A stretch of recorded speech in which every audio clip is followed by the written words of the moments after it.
Howdy y'all, so Brian here. Going to read chapter 15 of Warrior Priest of Dmon-li, book 3 of the Morcyth Saga. So, quick recap. They found a gem called the Fire that the Priest of Morcyth had hidden some time ago. James can't touch it because only people born to this world can touch it. Those of you who have read the series understands what happens if someone from another world does touch it. And Michael's got taken charge of it now. Isn't it funny? I didn't think of it this way, but you know, in Lord of the Rings, the smallest of persons was the one in charge of the power, right? And here, Michael, the smallest of the three, is in charge of the fire. All right. Anyway, so here is chapter 15. The following morning, Michael acted his normal self. Thoughts of the fire didn't seem to be on his mind, much to James's relief. James's biggest worry had been that it might affect him like the ring had Frodo. They made an early start, none having had much sleep. Keeping an easterly direction, they gradually moved toward the hills to the north. Not long after they got underway, the sound of horses thundering across the plains alerted them to their danger.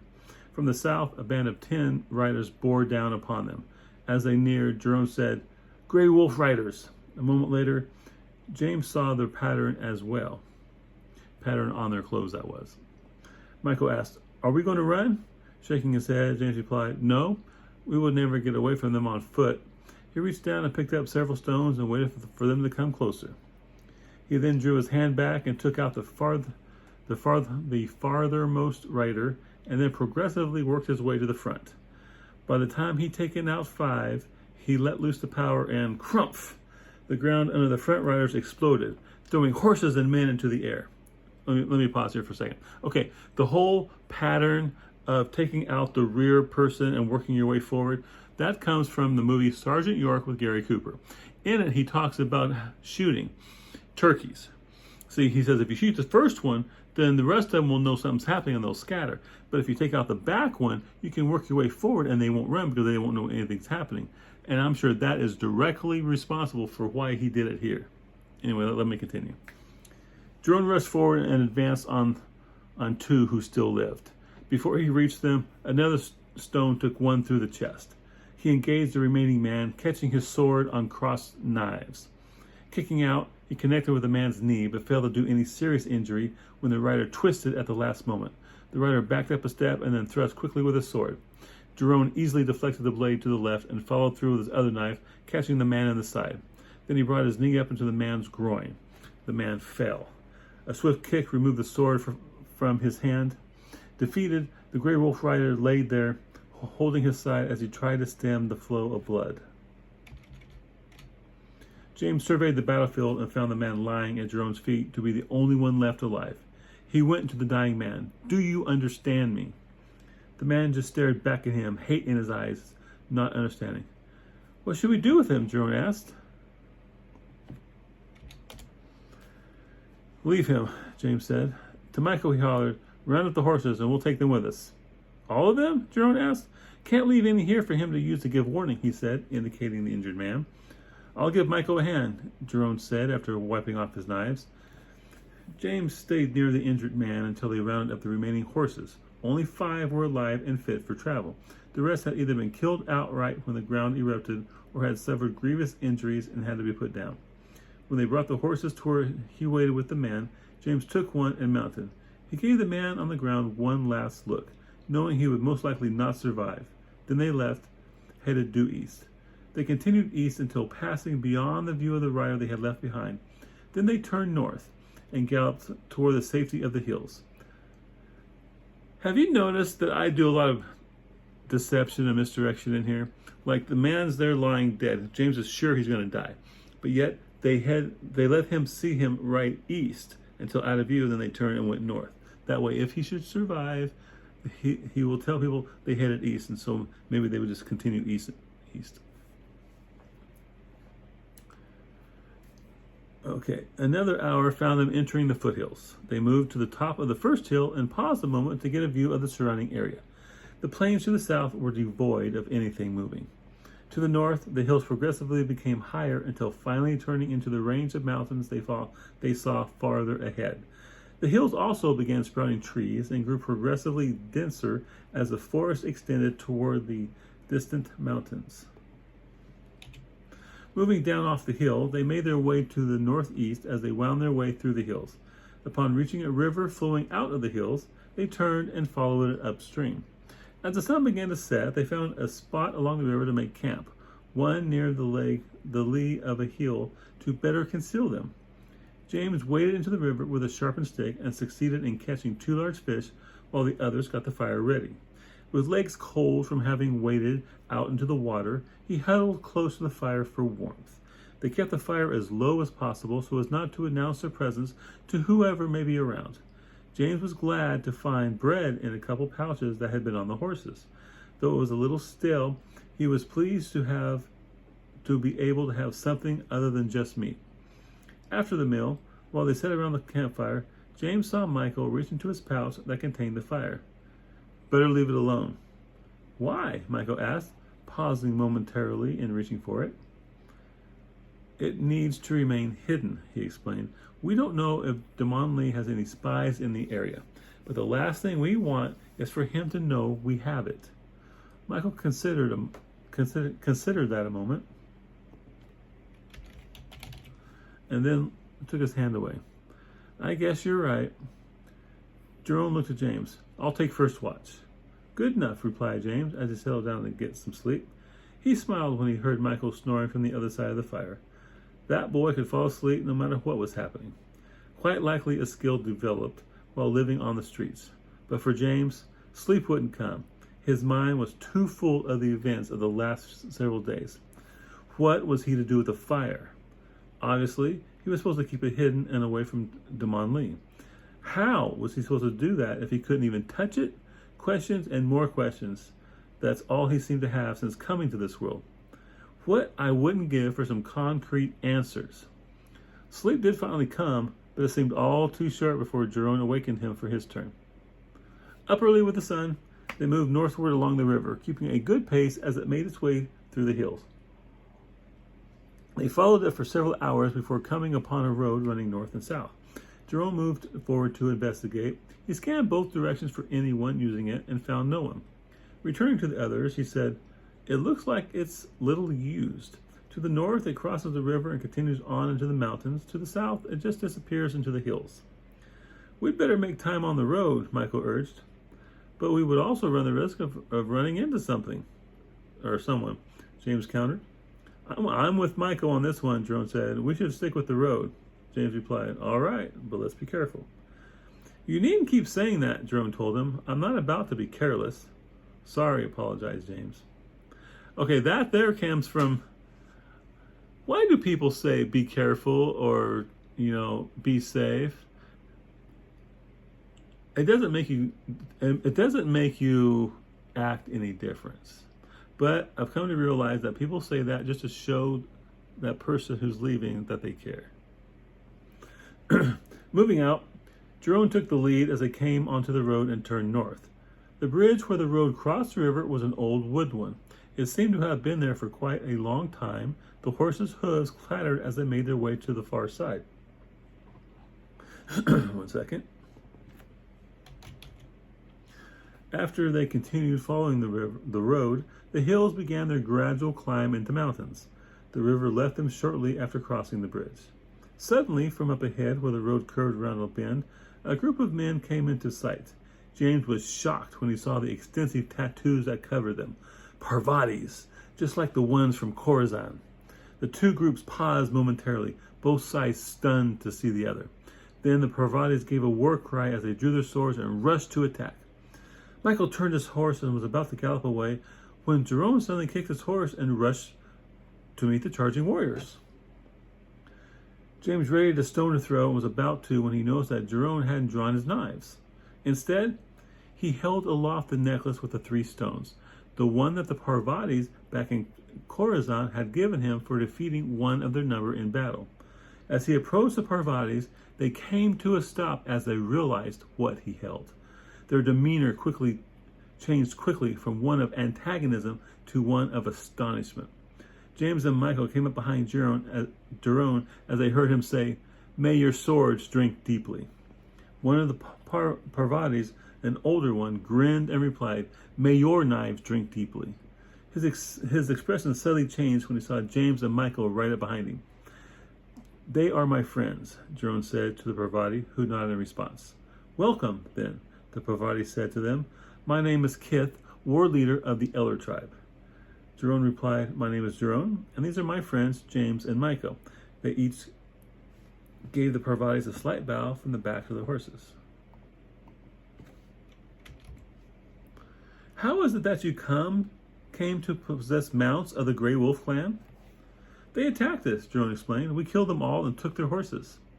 The war leader broke into a wider smile. "Truly, you are a formidable warrior." He translated for his fellows, who murmured and nodded approvingly. Turning back to Jiron, he said, "We have no love for the Grey Wolves. They've been a blight upon us for generations."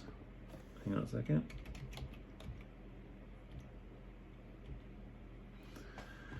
"I didn't care too much for them either," Jiron replied. Laughing, the war leader said, "You must come to my village. We shall feast and hear of the exploits of such a Shinti." "Shinti?" asked Jiron. "Ah, that means friend of the Parvatis," he explained.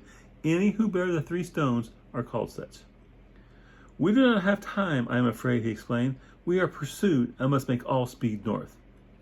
Kith waved away the comment. "Not to worry. None shall harm you while you remain with us." He said something to his men, and one raced off to the south, while the others turned around and began running north.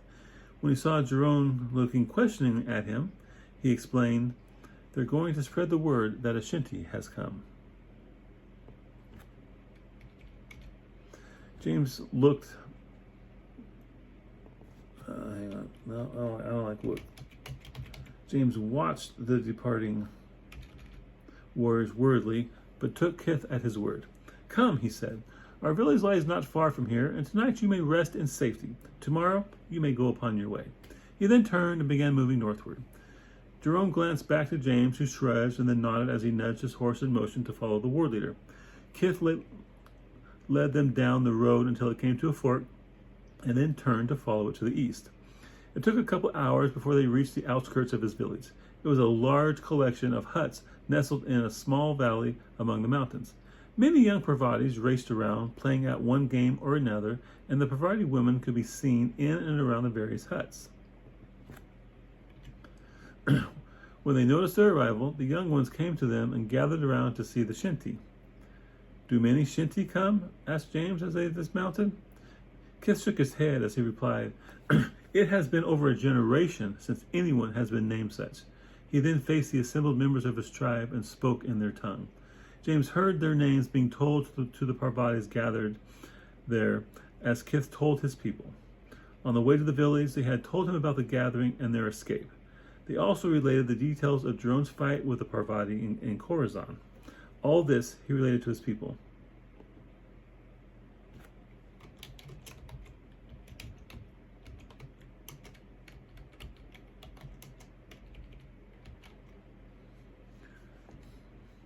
When he was done, Jiron was looked on with awe, and many of the children came close to touch him to see if he was truly a real person. He endured their attention until Kith shooed them away. "I ask your pardon," he said to Jiron. "They are very excited to meet an actual Shinti." "I understand. Let me show you around our village and where you will stay while you're among us." Not waiting for a reply, he led them into his village and described aspects of his life and people he thought would interest them. Jiron interrupted him at one point and said, "I noticed none of the women have tattoos like the men do." He paused and turned back to them. "They are not for women. Tattoos are only for those who have attained manhood," he explained. "Each of our young boys goes through a series of tests that brings him from the child he was to the man he will become. If they survive, then they are given the honor of bearing the mark of the warrior," he said as he gestured to the tattoos covering himself. "Ah, I see," Jiron said. They came to a hut where Kith abruptly halted. "You may rest here while you are with us," he explained. "If you would like, you may roam freely about the village. The feast will be later this evening when the others arrive." "Others?" asked Jiron. "Yes," he said. "A Shinti is a rare thing. Many will wish to see you and to pay honor to you." I see, he said, not altogether happy about all the anticipated attention. I must leave you now and ensure all is properly prepared for this evening. Turning around, he returned back the way they had come. Think we'll be okay? Jiron asked James. I would think so, he replied. You seem to be some kind of celebrity. Celebrity? Someone famous and well-liked. I suppose. They tied their horses to a post near the entrance and went inside. There were 4 beds with an open stove in the center to allow for heat and cooking. Rugs and mats covered the floor, giving the place a comfortable feel. Michael stretched out on one of the beds. This is nothing like Aeneas's. Jiron looked questioningly to James, who said, Aeneas ran an inn we stayed in that had the softest beds. Sitting down on the firm bed, he said, I see. Still, for all their stiffness, they were preferable to the ground. James lay down and turned his head toward Michael. Better not take the fire out while we are here. We don't want anyone to see it. Michael sighed and said, I have already decided to leave it in the pouch. He leaned on one elbow and looked at James as he continued, It makes me feel weird. What do you mean? It's hard to explain, but I feel like it wants to draw me into it. That's not exactly the feeling. I'm not sure how to describe it. But if I keep it in the pouch, then I don't feel anything at all. Then it may be a wise thing to leave it alone, Jiron said from where he laid on his bed. I agree, added James. It was nice to just lay back and relax. It seemed that lately he had been constantly on the go from place to place, events propelling him along. He would really like to remain in one place for a while and just do nothing and relax. Okay, movie Office Space, right? That one scene where he's talking about, I did nothing all day and it was everything I hoped it would be. If you ever have 3 kids and a girlfriend, you know exactly what we're talking about. Okay. Coming suddenly awake, James realized he had fallen asleep and that it was almost dark. Sitting up, he looked over to find Jiron and Miko were no longer within the hut. Getting up, he went over and opened the door. Outside, the village was lit with dozens of fires and hundreds of torches. Parvatis were everywhere, their numbers having swelled dramatically over the last few hours. James, he heard Michael cry out, but was unable to locate him in the mass of people. Suddenly, he appeared out of the crowd, coming toward him, waving his arms. Several of the Parvati young boys were with him as well. About time you woke up, he said, when he drew close. Michael wore Parvati attire while one of the boys wore his shirt. Apparently, he'd been making friends with the locals. Where's Jiron? Over there, he said, as he gestured to the middle of the village. He's talking with the chiefs and war chiefs that have come from neighboring villages. Come on, I'll show you. James followed him as he led him to a dense concentration of Parvati warriors. And then we raced for the pass, leaving the gathering behind us, he heard Jiron say to the assembled warriors. He waved to James when he saw him approaching, and the Parvatis moved aside, allowing him to come forward to stand next to him. This is my friend James, he said, as James reached his side. The gathered warriors spoke among themselves when his words were translated for them. When we got to the pass... Okay, I have pass spelled lower P, uppercase P, S, S. He continued in his narration. James brought the sides of the pass down and completely blocked it with rubble, killing many of the Grey Wolf clan and preventing them from catching us. At that, the assembled warriors broke into a cheer. They don't much care for the Grey Wolf clan, Jiron explained. Yeah, replied James. I kind of gathered that. Next to Jiron was seated a wizened old Parvati, heavily tattooed. This is the chief of the Elder tribe, Jiron said. James gave the man a bow, and the chief gave him a slight nod in return.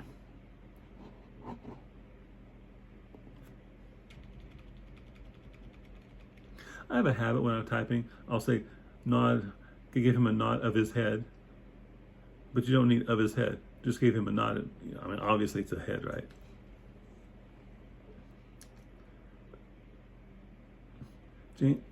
Welcome to our village, friend of Shinti.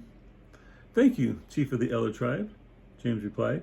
The chief said, it's been long since the Shinti had earned the right to walk among us. We are honored. The warriors gave a murmuring assent. He rose from the ground, and all the other Parvatis rose as well. Motioning for them to follow, he moved toward where the women had set up the feast. When you leave tomorrow, we shall send an escort with you, so you'll have no trouble as you pass through our land. You are very generous, Jiron replied. He waved away the comment. Leaning toward Jiron, he continued, Many have asked to accompany you, actually. This way, it makes it seem an honor to them as well. He gave Jiron a brief smile, then resumed walking. The feast area was a large, cleared area with dozens of large mats covering the ground. Fires burned in pits throughout the area to give light and warmth. Already it had grown quite cool. The chief led them to a large mat at one end, and the other warriors, along with the women and children, settled upon the others. James looked out to a veritable sea of faces as he gazed over the Parvatis that had come to honor Jiron. They sat for several minutes as the last of the Parvatis came and found a place to sit. Then the chief stood and began speaking to those assembled. Though James, Jiron, and Miko couldn't understand what he told his people, the response from the crowd was definitely positive, with several cheers erupting during the telling. When the chief was done, he sat back down, which signaled for the feast to begin. Women and older children brought food. The fare was plentiful, and James was happy to see vegetables mixed in with all the meat. The chief looked at him as he loaded his plate with just vegetables, and James said, I have had nothing but meat for days. These remind me of home. The chief gave him a grin and nodded understandingly. The veggies were good, not to the standard of his grandmother, but still good. Midway through the meal, the open space in front of the chief's mat was a scene of acts of skill. Wrestling, fighting, and swordsmanship were all displayed for the Shinti. They're really quite good, Jiron told James. Better than most that fight in the pits. But don't tell Scar and Potbelly I said that. James smiled and shook his head. My lips are sealed. Then he noticed a stir of commotion coming from the far side of the feasting area. A runner dodged around those on the mats as he made his way to the chief. When he came to a stop, he spoke quickly and animatedly. James watched the reaction of those nearby. At first there was silence. Then there was annoyance. Then anger. Some stood up and began shouting. The chief stood and brought quiet to the feasting area. He shouted a series of orders, and warriors jumped to their feet as they quickly ran from the feasting area. What's going on? James asked. The chief turned to him and said, The Grey Wolf clan has dared to violate our borders and are moving this way. At least 2 other clans ride with them. James knew why they were there, and he glanced at Jiron and Miko. Their expressions showed they understood as well. What are you planning to do? Jiron asked him. Jiron asked. Tell them to leave or make them, he said with determination. Will they? Asked Miko. The chief glanced at him with an evil grin and said, I hope not. But we will not be the first to shed blood this night, if they leave. If not, war. He gestured to a young Parvati, a lad of around Michael's age. Joby here will take you along the road north. If war does come, you should not be here. Jiron held out his hand and said, Thank you, you and your people. True friends you have been, and proud am I to bear the name of Shinti. The chief took his hand and gave him a brief nod. After giving the lad further instructions, he turned and called to his warriors as he moved to meet the Grey Wolf clan. The lad said, We must hurry. He led them back to their hut where the horses were tied. Mounting, they turned to follow the lad, who went over to where several other lads were mounted and waiting. A couple of the boys called out greetings to Michael, obviously having met earlier. He mounted the remaining horse, and then they moved to the rear of the village. The lads took an almost hidden path through the trees as they led them away from the village.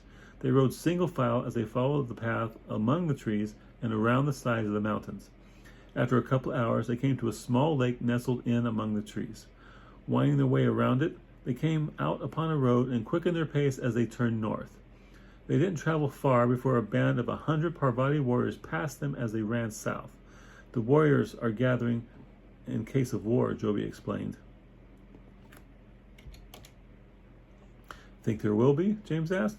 Most likely. There was little love between my people and the Grey Wolf clan.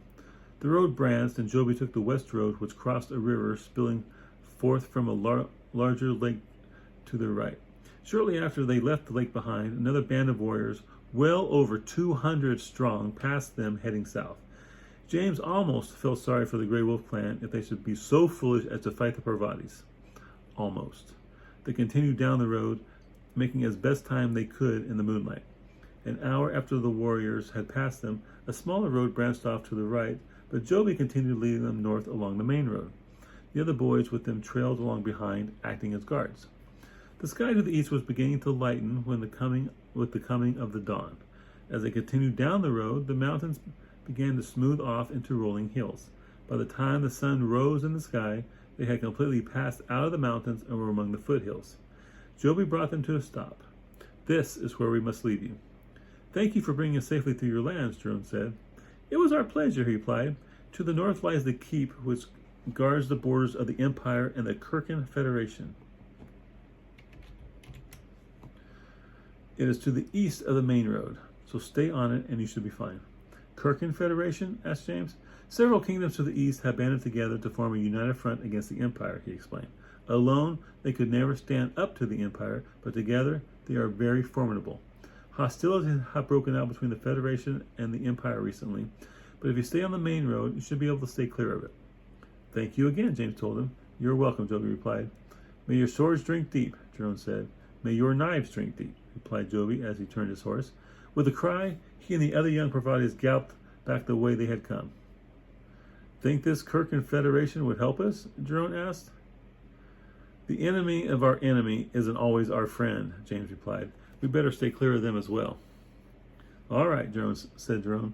"Let's move. We're getting closer to the northern boundary of the Empire." "I know," replied James. "I'm a little surprised to have made it this far." "Me too," added Miko. They broke into a gallop as they continued north. So that's it. So we had fun in the Parvati camp. In book 2 is when he got that necklace with the 3 stones that came into play here, and will come into play again later. See, that's the way my books work. You know, it's like one continuous tale where things happen in one book but don't age until a later book. Thus the saga. Anyway, thanks you for hanging with me. And if you haven't already, like the video. That's very helpful. And subscribe to my channel. And comment if you feel like it. I'll talk to you. Y'all take care.